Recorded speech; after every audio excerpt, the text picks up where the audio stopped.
계시 보세요. 그게 결국 행복한 일이 아닌가 하는 것을 우리는 알게 될 겁니다.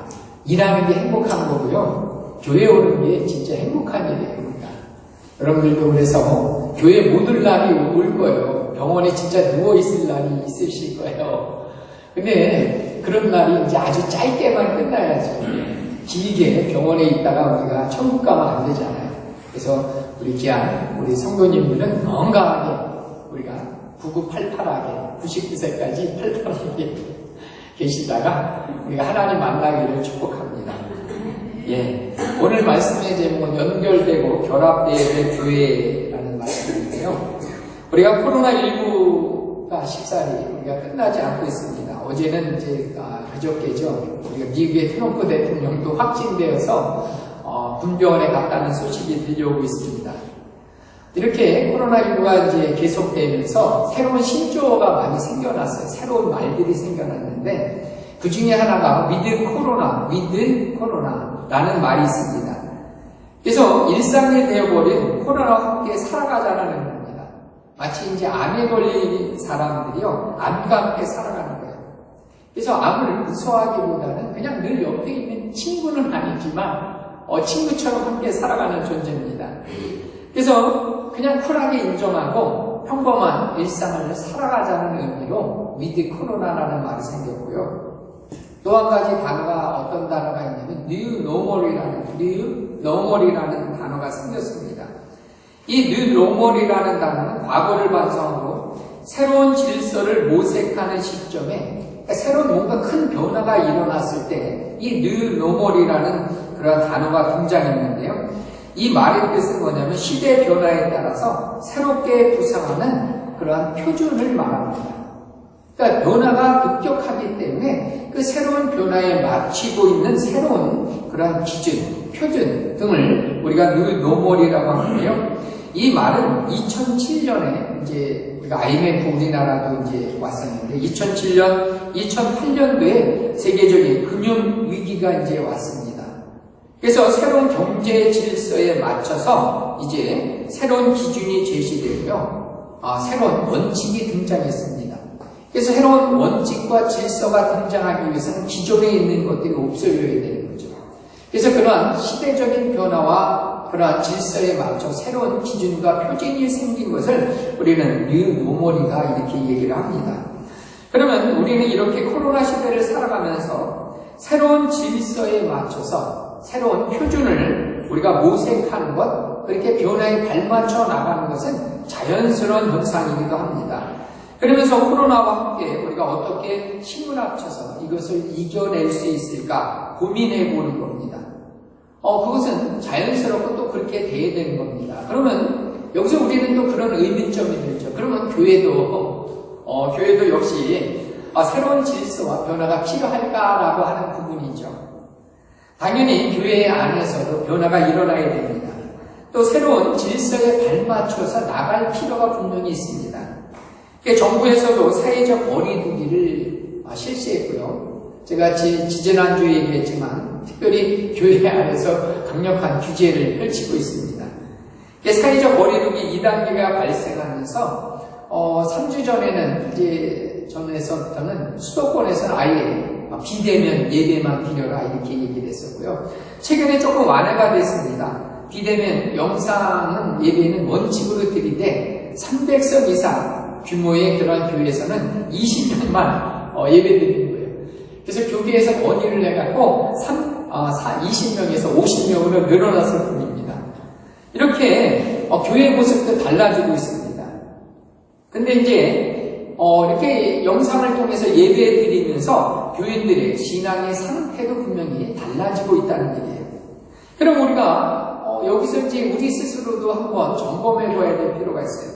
우리도 교회가 이렇게 코로나19 시대를 맞춰서 영상 예배를 드리고 그 다음에 다양한 매체를 통해서 우리가 예배 드리려 했는데 교회도 분명히 달라져야 되지 않을까라는 생각을 우리가 가질 수 있다는 거죠. 그래서 제가 최근에 읽었던 책이 어떤 책이냐면 지난 이제 9월 22일 날 이제 잠이 안 올 때가 가끔 있는데요. 그때마다 이제 제가 책을 읽는데 어떤 책을 읽었냐면 필립 얀시라는 사람이 쓴 나의 사랑, 나의 교회라는 책입니다. 그러니까 나의 사랑, 나의 고민, 그것이 교회라는 거예요. 그래서 그 영어 제목은 Church Why Bother라는 책, B-O-T-H-E-R. Bother는 왜 나를 괴롭히느냐? 교회라는 것이 나를 괴롭힌다. 내가 왜 교회에 대해서 신경을 써야 되느냐라는 부분에 대해서 이 필립 얀시라는 분이 우리에게 정답은 아니지만 나름대로의 해답을 제시해주고 있습니다.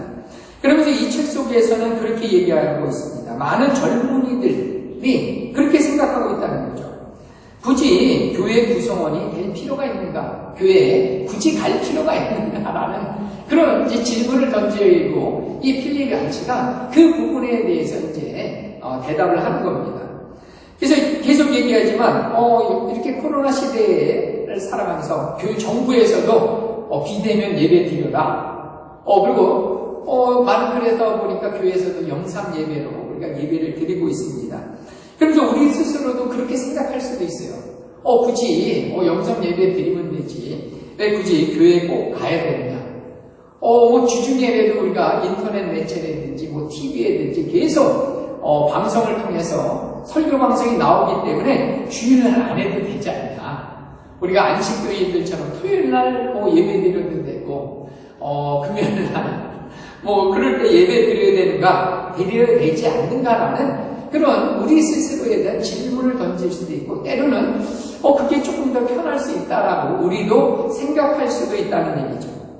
그래서 제가 얘기했지만 우리도 분명히 새로운 변화에 대해서 우리는 적응하셔야 돼요. 그러지만 분명히 살아남을 수가 있다는 거죠. 그 흐름에 맞춰서 살아갈 필요는 있어요. 그래서 그 흐름에 뒤처지면 때로는 우리는 뭔가 부실이 되고 구닥다리처럼 돼버릴 수도 있다는 거죠. 근데 우리가 먼저 이 성경이 말하고 하는 그 기준을 우리는 아셔야 돼요. 우리에게 명확한 기준과 원칙이 있어야 되는데 그 기준과 원칙이 우리 자신이 흔들리게 되면 우리도 따라가야 되냐 말아야 되는가 우리 스스로가 어떻게 돼요? 조금 아이들 용어로 쓰면 헷갈리기 시작하십니다. 이게 나도 영상 예배 드려야 되고 굳이 주일날 아니고 다른 때 예배 드려도 되는가라는 그런 생각을 할 수도 있다는 얘기죠. 그럼 이 성경은 과연 뭐라고 얘기하느냐라고 하는 거죠. 우리가 먼저 이 사도 바울이 얘기했던 로마서 12장 1절과 2절을 제가 한번 읽어드리도록 하겠습니다. 로마서 12장 1절과 2절에는 뭐라고 나와 있냐면요. 그러므로 형제들아 내가 하나님의 모든 자비하심으로 너희를 권하노니 너희 몸을 하나님이 기뻐하시는 거룩한 산제사로 드려야 돼. 우리의 드려야 될 예배의 가장 중요한 본질이 뭐냐면 거룩한 산제사를 드려야 된다는 거죠. 그럼 거룩한 산제사를 드리기 위해서는 어떻게 해야 되냐면 너희는 이 세대를 본받지 말라는 거예요. 거룩한 산제사를 드리기 위해서는 첫 번째 기준이 뭐예요? 이 세대를 본받지 말라는 거죠. 두 번째는 뭐냐면 오직 마음을 새롭게 하고 변화를 받아야 된다는 거죠. 우리 마음이 새로워져야 된다는 거예요. 그리고 세 번째는 뭐냐면 하나님이 선하시고 기뻐하시고 온전하신 뜻이 무엇인지 분별하도록 하라는 거죠. 그러니까 우리가 산제사를 드려야 되는 거죠. 살아있는 제사를 드려야 돼요. 왜냐하면 길게 설명은 아니지만 구약에서의 제사는 살아있는 흠없는 짐승을 데리고 와서 그것과 함께 제사를 드렸어요. 근데 신약적 개념은 짐승을 데려오지 않잖아요. 여러분들 지금 교회 오실 때 짐승 한 마리 끌고 오시지 않는 거죠. 제가 또 얘기했죠. 부잣집이면 뭘 데리고 와야 돼요? 소를 끌고 와야 돼요. 조금 중산층이면 염소나 양을 끌고 와야 돼요. 조금 우리 집에 없다. 그러면 비둘기. 그것도 없다. 그러면 곡식 가루라도 들고 가야 되는 거죠. 근데 여러분 우리는 그렇지 않는다는 거죠. 그럼 누가 제물이에요? 내가 제물이에요. 내가 나를 하나님께 드려야 되는 거죠. 그래서 살아있는 예배를 하나님이 받으시는 그 예배를 드려야 된다는 거예요. 그렇게 예배를 드리기 위해서 필요한 것이 뭐라고요? 이 세대를 본받지 않는 거예요. 그리고 마음을 새롭게 하는 거예요. 그리고 하나님이 선하시고 기뻐하시고 온전하신 뜻이 무엇인지를 우리는 분별해야지 그 예배가 하나님이 기뻐하는 예배가 된다는 얘기입니다. 그래서 하나님이 선하시고 기뻐하시는 온전한 예배를 드리기 위해서는 그렇기 때문에 우리는 그 분명한 기준, 그 기준이 어디 있어요? 하나님 말씀인 거죠. 근데 그 말씀은 어디에서 선포돼요? 우리가 교회에서 선포된다는 거죠. 그러면 계속 얘기했지만 분명히 영상 매체도 우리가 하나님의 말씀이 선포되는데 왜 우리는 교회를 통해서 하나님께 예배해야 되고 하나님의 말씀을 들어야 되고 그 말씀을 통해서 우리가 하나님께 영광을 돌려야 될 것이냐라고 하는 부분을 우리가 함께 나눠보도록 하겠습니다. 그래서 오늘 말씀 에베소서 4장 13절 14절에 보면요, 오늘 말씀 4장 13절 14절에 보면 우리 그 예수 믿는 사람들의 목표가 있어요. 목표가 있는데 그 13절 14절을 다시 한번 읽어보겠습니다. 우리가 다 하나님의 아들을 믿는 것과 아는 일에 하나가 되어 온전한 사람을 이루어 그리스도의 장성한 분량이 충만한 데까지 이르니 이는 우리가 이제부터 어린아이가 되지 아니하여 사람의 속임수와 간사한 욕에 빠져 온갖 교훈의 흉기에 밀려 요동하지 않게 하려 함이라. 아멘. 자, 우리가 그리스도 예수의 아는 것과 믿는 것이 하나가 돼서 그리스도 예수의 장성한 분량이 충만한 데까지 이르러야 된다는 거죠. 그것은 뭐냐면 예수님이 33살에 공생애를 완성시킬 그 시점에 그 수준까지 되어야 된다는 거죠. 어려우시죠? 이 쉽지 않은 일입니다. 근데 믿는 것과 아는 일을 통해서 그리스도 예수의 장성한 분량에 이르러야 된다는 게 우리의 목표예요. 근데 왜 그런 장성해야 되느냐? 그 이유가 뭐라고 했어요? 어린아이가처럼 되지 않기 위해서 그렇다는 거죠. 여러분, 어린아이는 오늘 말씀 보니까 뭐예요? 속임수와 간사한 욕에 빠지기 쉽다는 거죠. 그러니까 아이들은 여러분들 보면 뭐예요? 좋은 거 주면 그냥 좋은 거예요. 그게 자기한테 좋은 거는 무조건 좋은 거예요. 그러니까 아이들의 기준은 뭐예요? 얘기한 대로 자기에게 좋은 것은 좋은 거예요. 근데 그게 진짜 자기에게 정말 필요하거나 유익하거나 또 무조건 다 좋은 것은 아님에도 불구하고 좋은 것은 좋은 것인 거죠. 아이들의 입장에서 보면. 그러다 보니까 그 간사한 유혹에 빠질 수 있는 것이 아이들이라는 거죠. 그래서 우리는 분명히 올바른 것을 무엇이 나에게 올바르고 유익한가를 분별할 수 있어야 되는 거죠. 그래서 그 성장하고 성숙하고 그리스도 예수의 장성한 분량에 이르러야지 우리는 더 이상 간사한 유혹에 빠지지 않고 어린아이처럼 되지 않는 겁니다. 그러기 위해서는 오늘 말씀을 통해서 우리가 왜 교회 가는가, 또 어떻게 하면 우리가 성장할 수 있는가, 세 가지를 통해서 함께 은혜를 나눠보도록 하는데, 첫 번째는 우리가 사랑 가운데 자라나야 된다는 거죠. 우리가 어떻게 하셔야 된다고요? 사랑 가운데 믿는 것과 아는 일에 하나가 되는데, 오늘 말씀의 중요한 부분이 뭐냐면 사랑 안에서 자라나야 된다는 말씀이에요. 그래서 여러분, 이 사랑이라고 하는 것은요, 중요한 게 있는데, 사랑은 나 혼자 못하는 거예요. 사랑은 절대로 나 혼자 할 수 없는 게 사랑입니다. 여러분, 혼자 하는 사랑은 흔히 두 가지 중에 하나죠. 하나는 짝사랑이 될 수도 있어요. 또 하나는 자기 애가 될 수도 있어요. 혼자 하는 사랑은 짝사랑이거나 아니면 자기 애에 불과한 겁니다. 이 두 가지 다 건강하지 못한 거예요. 특별히 자기 애라고 하는 것은 여러분, 그리스도 신화에 보면 자기 애를 가졌던 사람이 나르시스라는 소년이 있었어요. 물속에 비친 자기 얼굴에 반해서 결국은 어떻게 됩니까? 물속에 빠져 죽은 사람이 나르시스인데요. 이처럼 불행한 결과, 자기에 빠지면 결국 불행한 결과를 만들어낼 뿐입니다. 그래서 이 사랑 가운데 우리가 자라나기 위해서는 그래서 가장 먼저 필요한 것이 뭐가 있어야 되냐면 먼저 나를 사랑해 주는 사람이 있어야 되는 거예요. 뭐가 필요하다고요? 사랑해주는 사람이 필요하고요. 그 다음에 그 사랑 가운데 내가 어떻게 사랑받고 사랑받는 존재라는 걸 인식할 때만 우리는 어떻게 될 수 있는 거예요? 남을 그때서야 비로소 사랑할 수 있게 되는 겁니다. 근데 여러분 보면은 인간적인 사랑은 누구나 다 어떻게 돼요? 이기적이고 때로는 교만하고 자기 유익을 구합니다. 우리가 고린도전서 13장에도 계속 나오지만 사랑은 오래 참고서부터 나오지만 거기에 보면 이 사랑의 속성도 나오지만 사랑 반대되는 속성도 많이 나와요. 그래서 교만하지 아니해야 되는데 우리는 뭐예요? 교만한, 이기적인, 자기 유익을 구하고 있다는 거죠. 그래서 실질적으로 우리가 사랑한다고 하지만 결국은 우리는 뭘 위해서 살아요? 나를 위해서 살아가는 거죠. 그래서 자기 애가 강해질 수밖에 없고 그것은 결국 교만해질 수밖에 없는 거죠. 그래서 이것을 탈피하고 이것에부터 벗어나기 위해서는 반드시 필요한 게 뭐예요? 하나님의 사랑인 거죠.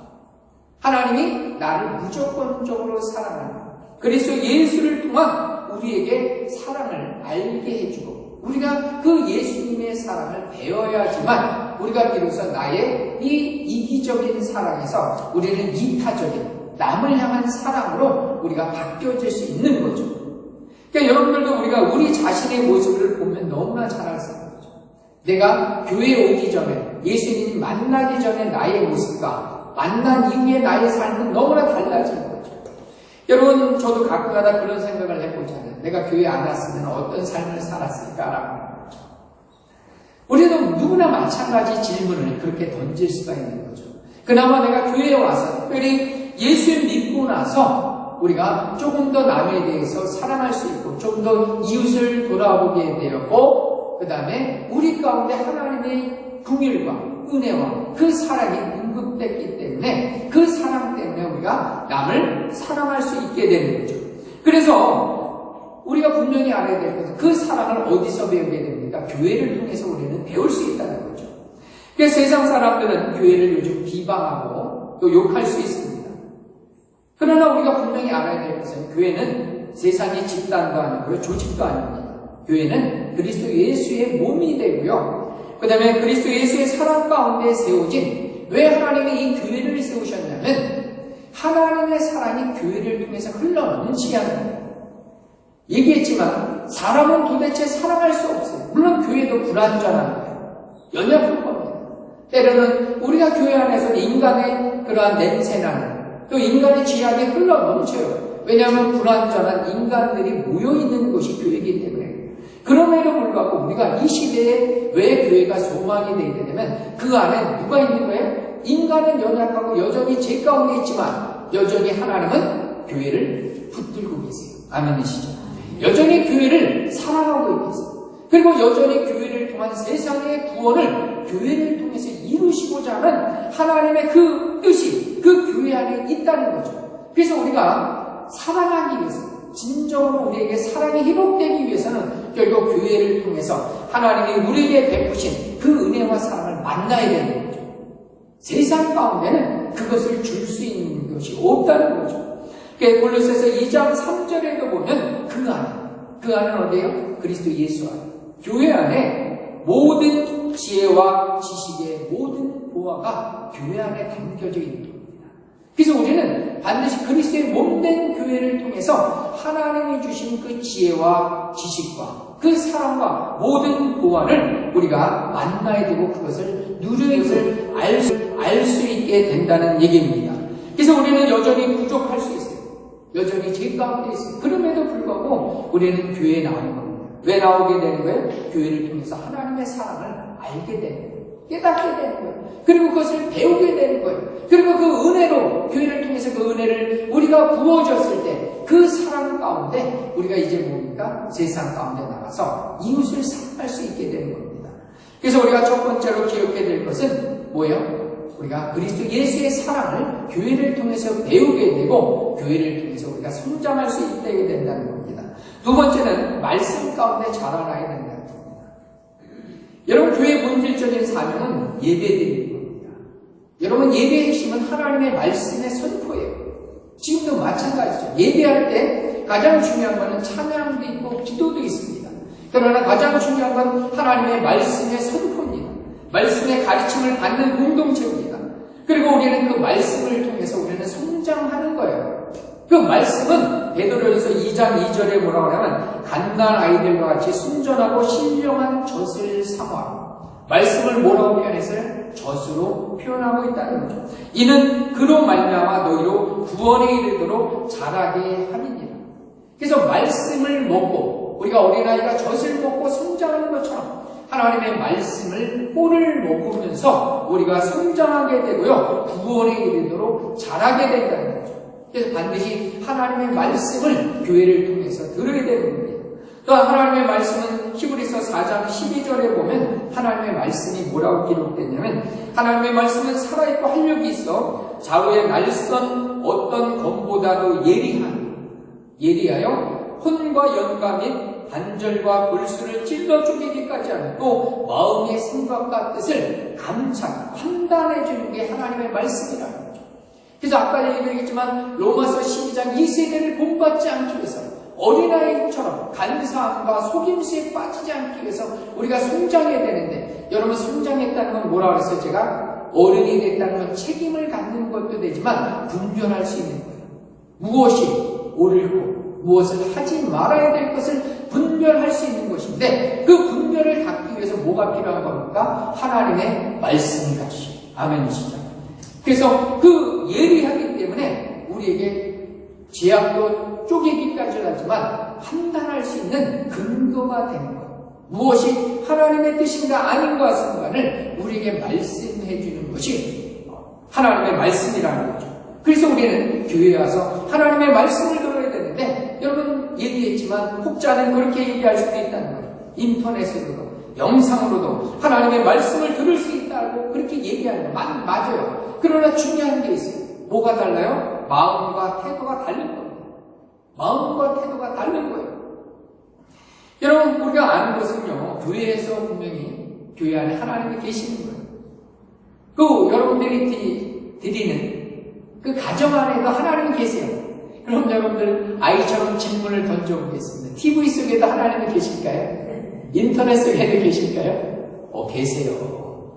그래서 이것은 신학적으로 그런 질문을 던질 수 있어요. 교회 안에서만 하나님의 구원이 있는가? 다시 질문을 던져보면 교회 안에서만 구원이 있는가라고 하는 거죠. 여러분 이 질문은 어떤 교회냐라고 하는 거죠. 그 말은 맞을 수도 있고 틀릴 수도 있지만 어떤 교회냐라고 하는 거죠. 여러분 교회는 뭐라고 그랬어요? 그리스도 예수의 몸된 교회. 그리스도 예수를 모시는 곳 그것이 교회예요. 여러분들 가정이 그리스도 예수를 모시고 예배하고 찬양하고 누군가 말씀을 전하면 그거는 가정교회가 되는 거예요. 하나님 기뻐하시는 교회가 되는 거예요. 근데 여러분 한번 생각해 보세요. 여러분이 죄송하지만 영상 예배 드릴 때 어떤 오늘의 입고 옷하고 가정에서 영상 예배를 드릴 때 옷하고 저는 그래서 어떤 분의 간증이 아직도 기억나요. 그래서 저도 아침마다 이제 기도 드릴 때 물론 반바지 입고 기도하기도 합니다만 옷을 될 수 있으면 갖춰 입고 제가 큐티하고 갖춰 입고 기도하고 있다는 거죠. 여러분 영상 예배 드리면서 어떤 사람은 영화 관람하는 것처럼 먹으면서 예배 드려요.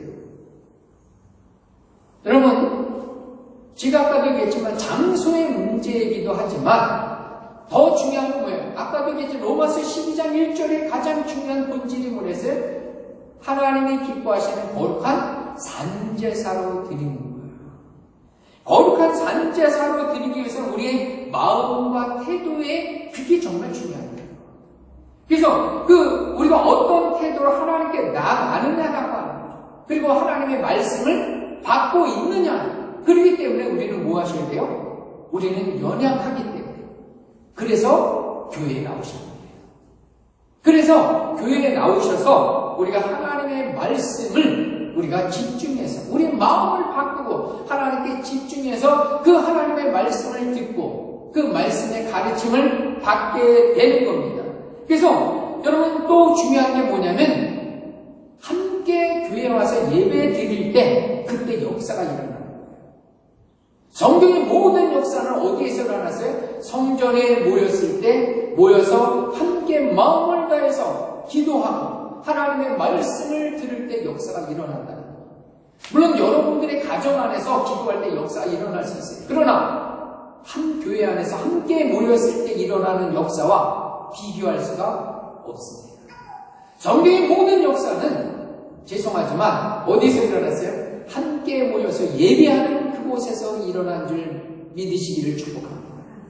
그래서 우리는 함께 모여서 예배하는 거예요. 그래서 사도행전의 모든 역사와 기적은 언제 일어났어요? 함께 모여서 기도하는 거예요. 그래서 사도행전 2장 37절에 사도 베드로가 말씀을 전했을 때 뭡니까? 그들이 마음에 찔렸어요. 하나님의 말씀을 성전에 모였을 때 오로지 기도했을 때 성령이 임했을 거예요. 그들이 모여서 하나님의 말씀을 들었을 때 성령의 역사가 강하게 일어났다는 것을 우리는 보게 됩니다. 그래서 우리는 분명히 기억해야 됩니다. 여러분 분명히 이 시대를 본받지 않고 변화되기를 원하시는 분들이 계시다면 우리는 뭐요? 교회에 나오셔야 됩니다. 아까도 얘기했지만 여러분의 가정에도 하나님이 계세요. 분명히 하세요. 제가 얘기했지만 장담하건대 다른건대 TV 안에 계세요. 인터넷 속에도 그분은 존재했어요. 어디서나 계신 분이세요.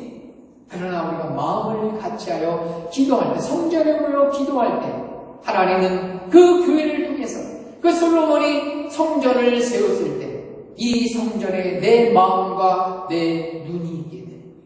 이 성전에서 기도하는 그 음성을 들으시는 거예요.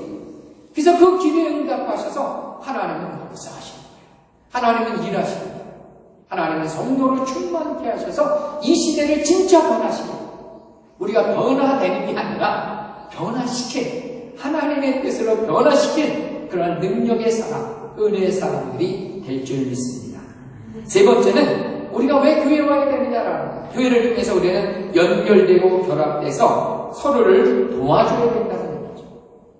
연결되고 결합되고 서로 도움을 받고 도움을 주게 되는 게 어디서 일어나요? 교회 안에서 일어난다는 거죠. 여러분 11절에 보니까 우리 읽어봤지만 교회 안에는 여러 가지 직분이 나옵니다. 그가 어떤 사람은 사도로, 요즘은 이제 사도가 없어요. 사도는 예수님께 직접 가르침을 받은 사람이에요. 직접. 그래서 요즘은 이제 사도는 없어졌지만 또 어떤 사람은 선지자, 어떤 사람은 복음 전하는 자, 어떤 사람은 목사와 교사를 주셨어요.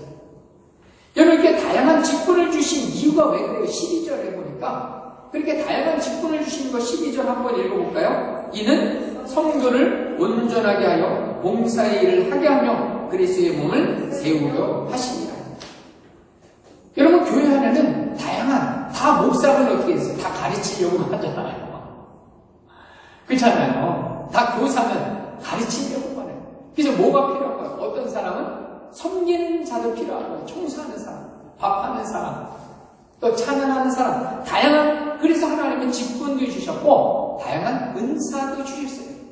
그래서 목사를 통해서 가르치고 말씀을 선포하고 가르치기도 하지만 교사를 통해서 아이들을 가르칠 수도 있고 또 어떤 사람도 있어야 되는 거예요. 아까도 얘기했지만 또 왜 섬기는 자도 필요한 거예요. 그것도 은사예요. 여러분 가르치는 것만 은사가 아니에요. 여러분들이 교회 와서 청소하는 거 이거 엄청 큰 은사예요. 누구나 다 가르치는 게 아니라는 거예요. 그래서 어떻게 되는 거예요? 그리스도 예수의 장성한 분량에 이르러야 되는데 그 이르기 위해서는 우리가 16절에 보면 다시 한번 읽어보면 뭐 어떻게 하셔야 돼요? 16절에 나온 대로 그에게서 즉 예수님이 교회의 머리 중심이세요. 그래서 예수님을 통해서 온몸이 각 마디는 누구예요? 저와 여러분도 지체라는 마디는 다른 말로 하면 지체가 되는데 우리는 서로 지체가 되는 거예요. 여러분 몸에도 보면 여러 가지 지체가 있어요. 팔만 있으면 안 되잖아요. 다리만 있으면 안 되잖아요. 눈도 어떻게 될까요? 두 개가 있어야 돼요. 눈이 하나만 있다. 괴물이 되는 거야. 괴물. 하나만 있다. 코도 여러분들 보면 하나님의 신묘막측한 거 아시죠? 코가 여러분 만약에 콧구멍이 있어서 위로 있다고 생각해 보세요. 그럼 맨날 비올 때마다. 근데 하나님이 어떻게 하세요? 콧구멍을 밑으로 또 귀도 어떻게 돼요? 그죠? 눈도 가장 연약한 데 눈이잖아요. 근데 하나님이 눈동자처럼 우리를 지키는 거예요. 여러분 딱 목이 날파리가 날라와도 어떻게 돼요? 우리는 눈 깜빡할 사이에 정말 눈 깜빡할 사이에 감옥 얼마나 감사해요. 신묘막측하게 나를 만드신 하나님을 찬양합니다. 할렐루야. 아멘. 여러분 근데 이게 팔이 제일 내가 참 유익한 존재라고 주장할 수 없는 거예요. 여러분 다리도 마찬가지죠. 다 필요한 거예요. 교회 안에는 다 필요한 거예요. 목사만 필요한 게 아니에요. 여러분, 성도 한 분 한 분이 다 귀중하고 소중한 존재들입니다. 여러분, 이게 서로 그리스도 예수 안에서 우리는 서로 연결되고 결합됐는데, 중요한 그 다음에 중요한 게 뭐예요? 서로 도움을 주고 받아야 된다는 거예요. 다 혼자서 일할 수 없다는 거죠. 어떤 사람 얘기했지만 어떤 사람은 목사와 교사로, 어떤 사람은 성가대로, 어떤 사람은 청소하는 사람, 어떤 사람은 밥하는 사람으로, 이게 다 필요하다는 거죠. 그러니까 도움을 주고 받음을 통해서 우리는 어떻게 돼요? 성장하는 거예요.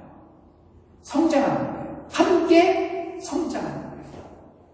그것이 뭐라는 거예요? 교회라는 거예요. 그래서 이 교회를 통해서 어떻게 돼요? 함께 지어져 가는 거예요. 그래서 신기하게, 그래서 우리의 신앙의 수준은 어떻게 돼? 함께 모여서 이렇게 예배하고 하나님의 말씀을 듣고 서로 도움을 주고 도움을 받음을 통해서 그리스도 예수가 거하신 몸으로 장성한 분량으로 날마다 지어져 가는 것이 엘리나 교회인 줄 믿으시기를 축복합니다.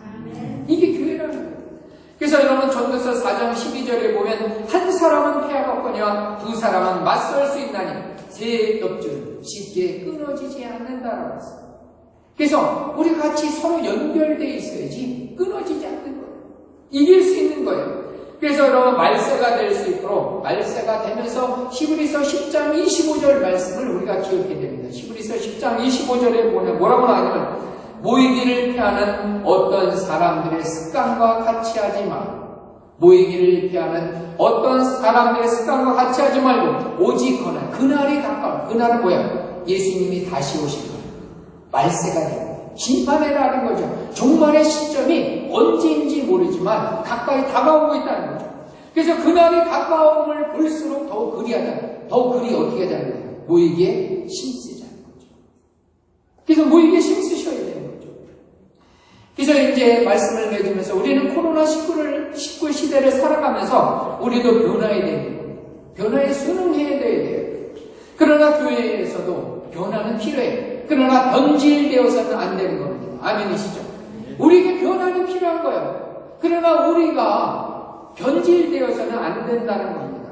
여러분, 모임을 해치거나 예배를 방해하거나 우리가 모여서 함께 예배하는 그 부분에 대해서는 우리가 분명한 하나님 말씀의 원칙에 따라서 우리가 행동하셔야 돼요. 물론 정부 방침이 중요할 때도 있어요. 그러나 하나님의 말씀에 뭐라고 했는지 우리가 그 말씀대로 우리가 살아가야 되는 거죠.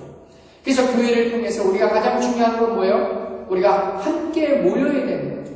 그래서 모여서 함께 기도하고 하나님의 말씀을 우리가 배우고 또 함께 서로 연합되고 결합돼서 또 서로 도움을 받고 줌을 통해서 우리가 함께 세워져가고 함께 든든히 또 이 교회를 만들어가는, 그것이 왜 필요하냐면 그것이 결국 세상의 구원으로 이어지기 때문인 거죠.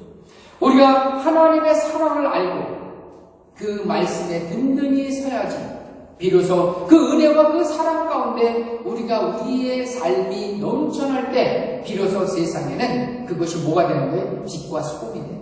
그것이 세상의 소망이 되고 그것이 구원이 되기 때문에 우리는 어떻게 돼요? 교회에 나오셔서 하나님의 사랑을 배우셔야 됩니다. 아셔야 되는 거죠. 그리고 하나님의 말씀을 통해서 우리는 성장해야 되는 거죠. 그리고 함께 모여서 서로 도움을 주고 나만 성장하는 것이 아니라 함께 성장함을 통해서 이 가운데 하나님의 구원이 선포되고 그 구원이 이 교회를 넘쳐서 이제 천주 땅에도 구원의 역사가 일어나기 위해서 우리가 더욱더 모이기에 힘써서 하나님의 은혜를 사모하고 그 진리 가운데 자라고 사랑 가운데 자라는 우리 엘리나 교회 교우 모두가 되시기를 예수님의